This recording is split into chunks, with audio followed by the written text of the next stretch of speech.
नमस्कार, आप देख रहे हैं काम की खबर। मैं हूं आपके साथ शौमिता तिवारी। अगर आपको भी लगता है कि बिना ओटीपी दिए आपका बैंक अकाउंट खाली नहीं होगा, तो आप गलत सोच रहे हैं, क्योंकि आपकी एक छोटी सी लापरवाही की वजह से आपका बैंक अकाउंट खाली हो सकता है और इसके लिए ओटीपी की भी जरूरत नहीं होगी। आजकल साइबर क्रिमिनल्स अलग अलग तरीके अपना रहे हैं, जिसकी वजह से आपको बहुत ज़्यादा सावधान होने की ज़रूरत है, ताकि आपका बैंक अकाउंट सेफ रहे और आपकी जो मेहनत की कमाई आपके बैंक अकाउंट में है उससे आप सेफ रह सकें। इसलिए आज मैं आपको कुछ ऐसे तरीके इस वीडियो में बताने जा रही हूँ, ताकि आप साइबर क्रिमिनल्स के इस झांसे में ना फंसें और अपने अकाउंट को पूरी तरीके से सिक्योर रख सकें।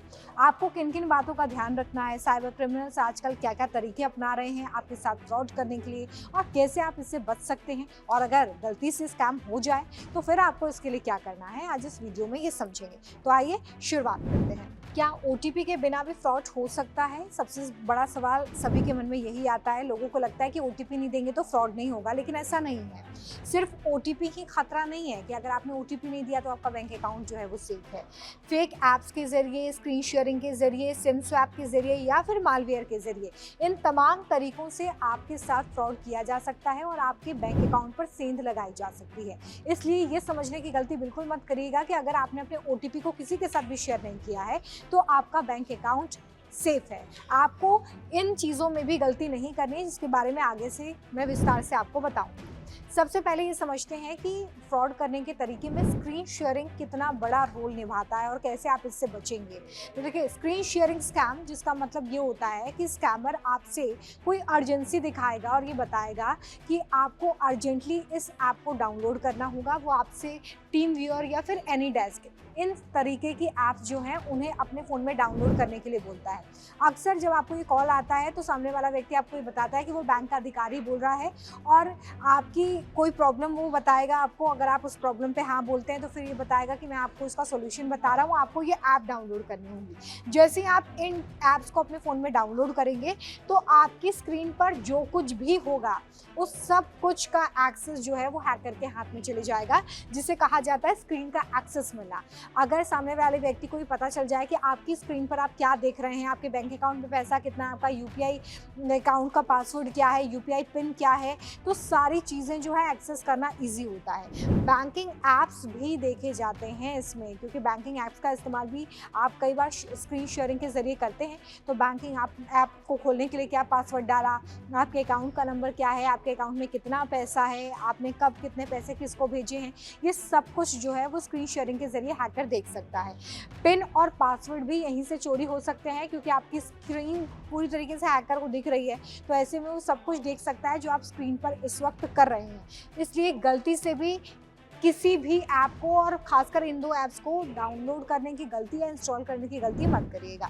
दूसरा तरीका, फेक ऐप या लिंक्स के ज़रिए आपके साथ स्कैम करने की कोशिश की जाती है। जैसे कि आपको कोई फर्जी व्हाट्सएप लिंक भेज दिया और कहा कि अगर आप इस लिंक पे क्लिक करते हैं तो आपको इतने रुपए का रिचार्ज मिलेगा, या फिर आपको कोई फेक बैंकिंग ऐप बता दिया। जैसे कि आपने कहा कि मुझे एक बैंकिंग ऐप जो है, मेरा अकाउंट इस बैंक में है, मुझे बैंकिंग ऐप जो है डाउनलोड करना है, तो सामने वाला जो हैकर है वो आपको कोई फर्जी बैंकिंग ऐप बता देगा और कहेगा कि आप इसे डाउनलोड कर लीजिए। एपीके इंस्टॉल करने के लिए आपको कहा जा सकता है टेलीग्राम पे, व्हाट्सएप पे या फिर इंस्टाग्राम पे आपको ये फाइल भेजी जा सकती है जो पूरी तरीके से स्कैम के लिए यूज़ हो रही है।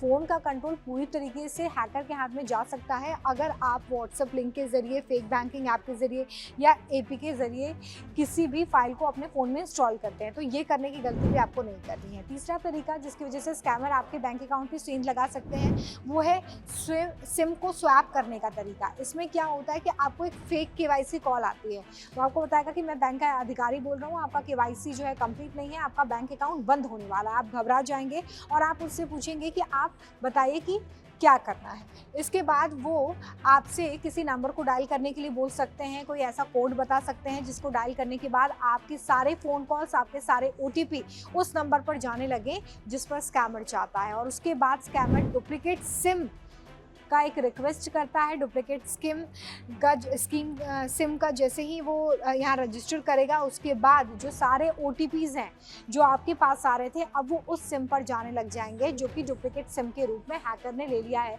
क्योंकि आपने जो कोड डायल किया है उसके बाद सारे जो ओटीपीज़ हैं, जो सारे कॉल्स हैं, वो उसी नंबर पर जाएंगे जो हैकर ने आपसे डायल करवा दिया है। इसके अलावा बैंक अकाउंट भी आपका खतरे में आ सकता है, इसलिए आपको बहुत ध्यान रखना है कि किसी भी व्यक्ति के कहने पर अपने फ़ोन में कोई ना ऐप डाउनलोड करना है और ना ही आपको कोई कोड डायल करना है। चौथा तरीका, मालवेयर अटैक के जरिए भी आपके बैंक अकाउंट्स में सेंध लगाई जा सकती है। इसमें सबसे पहली चीज़ होती है, कोई अननोन पीडीएफ आपको किसी ने भेजा, आपने फट से उसे डाउनलोड किया, ये आपको नहीं करना है। कोई जिप फाइल भेजी गई, आपने सोचा हो सकता है कि इंपॉर्टेंट हो, फटाक से डाउनलोड करेंगे, ये स्कैमर का एक जाल हो सकता है। फेक इनवॉइस भेजकर आपको कंफ्यूज करने की कोशिश होगी, लेकिन होगा इसमें मालवेयर। इसके बाद फ़ोन में मालवेयर अपने आप से इंस्टॉल होता है। जैसे ही आप इन फाइल्स को, इन पीडीएफ्स को क्लिक करके डाउनलोड करते हैं, मालवेयर इंस्टॉल होता है और जैसे ही मालवेयर इंस्टॉल होगा, आपके फ़ोन से आपका एक्सेस पूरी तरीके से चला जाएगा। तो इस बात का ध्यान रखिए। अब समझते हैं कि आपको बचना कैसे है। 4 तरीके मैंने आपको बताया जिससे स्कैमर आपके साथ स्कैम कर सकता है, लेकिन बचने का तरीका क्या है? आपको कोई भी अननोन ऐप अपने फ़ोन में किसी के भी कहने पर इंस्टॉल नहीं करनी है, चाहे कोई भी व्यक्ति आपसे ये इंस्टॉल करने के लिए कहे। इसके अलावा आपको स्क्रीन शेयर भी नहीं करनी है। अगर सामने वाला जो हैकर है वो आपसे ये कह रहा है कि आप अपनी स्क्रीन शेयर कर दीजिए, मैं आपको बता देता हूँ कि कैसे कैसे तरीके या स्टेप्स आपको फॉलो करना है आपकी प्रॉब्लम को सॉल्व करने के लिए, तो ये गलती भी मत करिए। एपीके भी डाउनलोड मत करिए, चाहे किसी भी व्यक्ति ने आपको भेजी हो, जान पहचान वाले व्यक्ति ने भेजी हो तो भी ना करें। सिम बंद हो तो तुरंत बैंक को इन्फॉर्म करिए। कई बार लोगों का सिम बंद हो जाता है, उनके साथ फ्रॉड हो जाते हैं और वो इन्फॉर्म ही नहीं करते, वो सोचते हैं कि एक जनरल प्रोसेस है, लेकिन बैंक अकाउंट में सेंध लग सकती है। बैंक ऐप्स को हमेशा अपडेट रखें ताकि सारे सिक्योरिटी फीचर समय समय पर उस बैंक ऐप में आ सके। इसके अलावा 2 फैक्टर ऑथेंटिकेशन को आपको ऑन रखना है ताकि अगर हैकर कोशिश भी करे तो वो आपके अकाउंट को अपने एक्सेस में ना ले पाए। ये सिक्योरिटी फीचर जो है अपने फ़ोन में ऑन करना बहुत ज़रूरी है। अगर स्कैम हो जाता है तो आपको क्या करना है? सबसे पहला काम, आपको जल्दी से जल्दी, जैसे ही आपको पता चला कि स्कैम हो गया है, आपको 1930 ये साइबर सेल का नंबर है, साइबर सेल में आपको कॉल करके सारी जानकारी देनी है। साइबर क्राइम के पोर्टल पर भी जाकर आप कंप्लेन कर सकते हैं जो भी आपके साथ स्कैम हुआ है। बैंक अकाउंट को ब्लॉक करवाइए, तुरंत बैंक में, ब्रांच में कॉल करके आप टोल फ्री नंबर्स पर भी कॉल कर सकते हैं। इसके अलावा पासवर्ड और यूपीआई पिन को समय समय पर बदलते रहिए ताकि इसके लीक होने की या फिर कॉम्प्रोमाइज़ होने के चांसेस काफ़ी कम हो जाए। तो ये सारे तरीके थे जिससे आप अपना बचाव कर सकते हैं और अपने बैंक अकाउंट को सिक्योर रख सकते हैं। हम उम्मीद करते हैं कि आपको ये वीडियो पसंद आया होगा और आप इन सारे तरीकों को ज़रूर अपनाएंगे। फिलहाल बहुत शुक्रिया इस वीडियो को देखने के लिए।